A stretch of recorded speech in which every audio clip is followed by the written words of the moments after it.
All right, we are live, literally from the field. This is Field Notes with Mitch and Dee, following up on the recently concluded Region 3 meeting with the Commercial Food Equipment Service Association, or CFESA.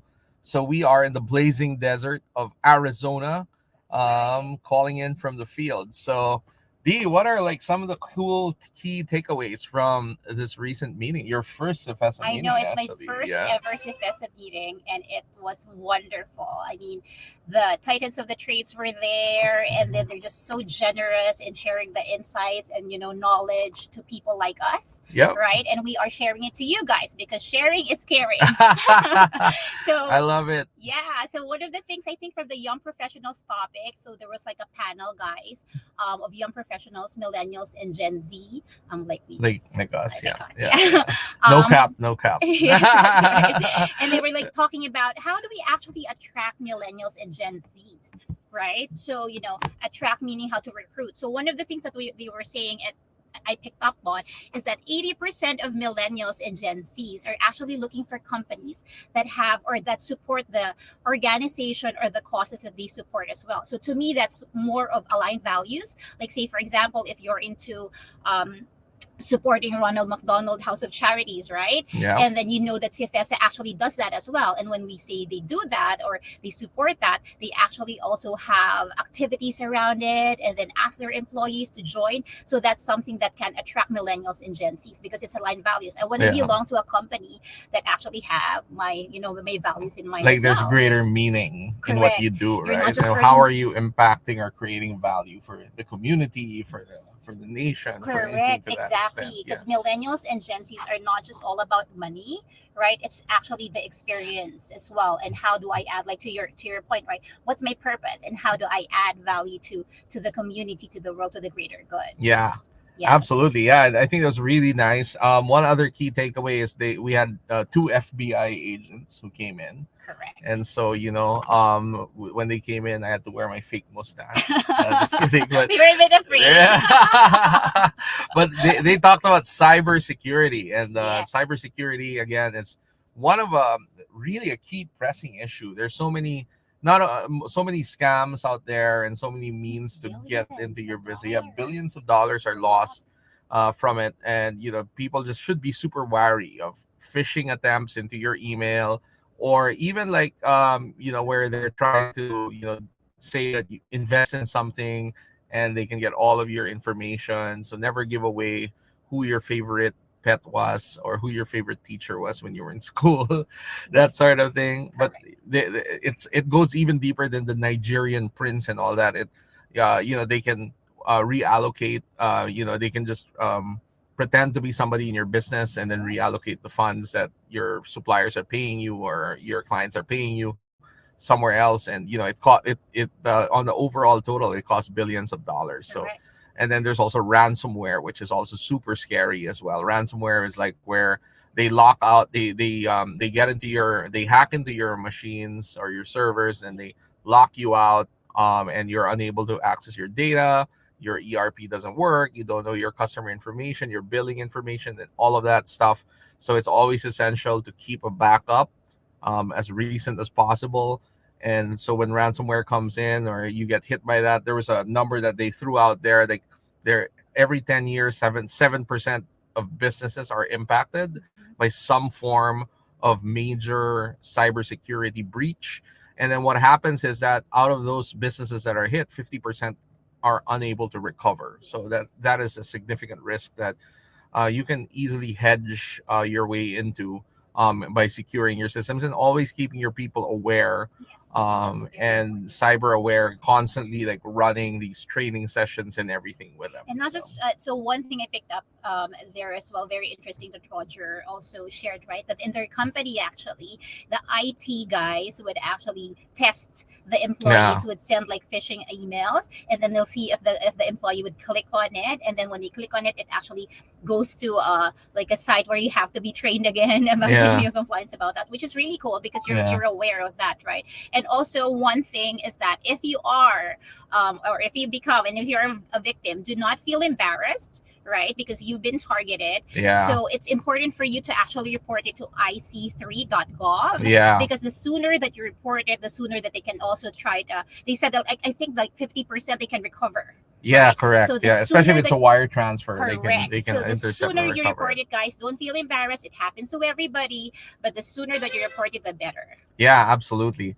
More takeaways as well. There was an update from CFESA training. So CFESA, the organization, does a lot of training sessions, and some great feedback from the director of training, from Dan, over at CFESA, who really providing, again, under the theme that a lot of the new technicians, Gen Z and millennials, right? And so the way that we train and manage them, it's super essential that you're aligned with how they think and how the values are, how we think, how our values are.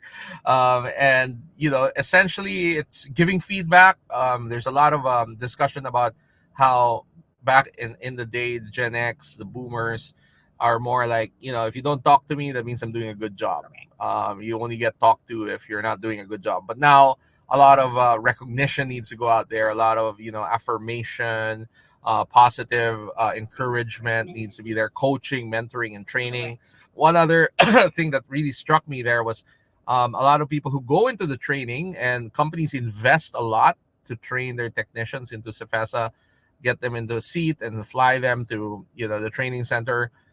Is that they're like, oh, this is probably like the company is like giving up on me and this is their last attempt at me, and which is rather the opposite, right? Correct. When you're in training, it's the company's investing in exactly. you. So it's essential that with the millennial and Gen Z, retention and attracting them to join your organizations, over communicate with them at all times. It's just a simple matter. It may seem like sometimes like, oh yeah, that's already implied. Never assume that anything is implied. Always over communicate and affirm and recognize, most importantly, and that is a key to better retention, and you won't be out of technicians, or not just technicians, but anyone like in the back office or anything to that extent. Yeah, right? and they were another thing that I picked up on that. Dan was also sharing that there is like, where do we find these technicians, right? Yeah. Where do we find them?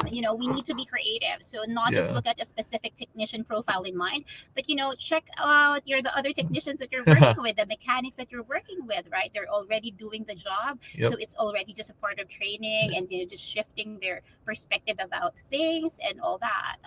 And another thing that I picked up on is millennials and Gen Z, regardless if you're a technician or admin or what have you, it's really to your point, like Mitch, over communicate, tell them the reason why, make sure you're aligned, right? And make sure that there's no cookie cutter approach as well, because each individual would have a different set of values. So asking them about their personal life as well, them feeling seen and heard and being part of the community is very important to them. And retaining them, each individual is like what we said, that we have different reasons for staying in the company as well. It might be the benefits because I have kids, it might be this, but ultimately it's the culture, the culture that you build, that they really feel that they belong and they're doing something for the higher good. Yeah, and speaking of culture, the one of the other meeting session was super educational about work-life balance and technology balance, right? Setting boundaries into it. So what are like some of the takeaways that you took from that? My takeaway is like, just in life, guys, it's more of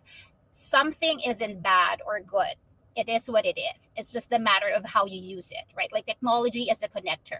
It can be positive because it connects you to people, but then again, in the flip side, it can also be negative because you're now like, say for example, you're working 7 days a week now, right? And you see your friend and you're connected with your friend, but your friend is in Bahamas enjoying some vacation time, and you're like, oh, I wish it was me, right? So it's positive and negative, but it boils down to us being mindful. 75% is of the problem is just us just being mindful, intentional of the things that we do. And I know that you also shared some tips, right, for us to be able to manage technology. One of the tips you shared was one of them was like, also be mindful and set your own, not only boundaries for yourself but also to people you work with. Right, sometimes you flash of brilliance, and this happens to me all the time, like at night right before I'm about to sleep, and like I don't want to forget it, so I send out an email.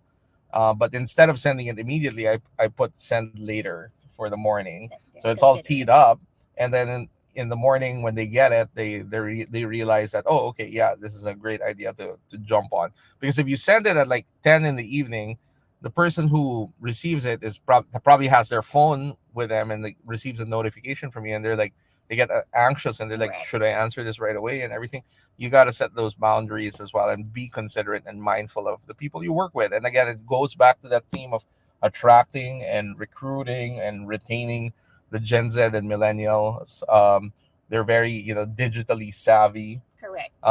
They're always connected in a way. They Yes. even have, the Apple Watch notifications come through and all that. So it's essential that you set those boundaries as well, Yep. and just make sure that you focus on life, Yep. and on it's like the confluence of the three comes together, right? So Exactly. And one insight I also got there, to your point as well. Before, for boomers, right?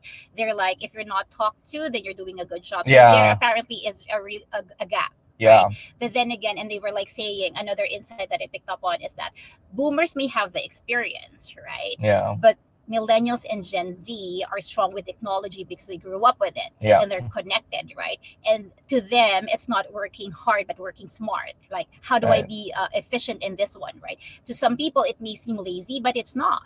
Right. So yeah, there's like, pros and cons with all of the generations. It's just really being mindful that this person is an individual, right? I approach this person as an individual, and then I have tips in terms of how do I manage this person, which we shared with you guys. yeah, But ultimately, just being mindful and knowing that this person is an individual and investing in this person, yeah, right? absolutely. So yeah, I think those were like some of their takeaways. It was like one underlying theme was really technician and employee retention, and attracting them and recruiting them, which again is a key point.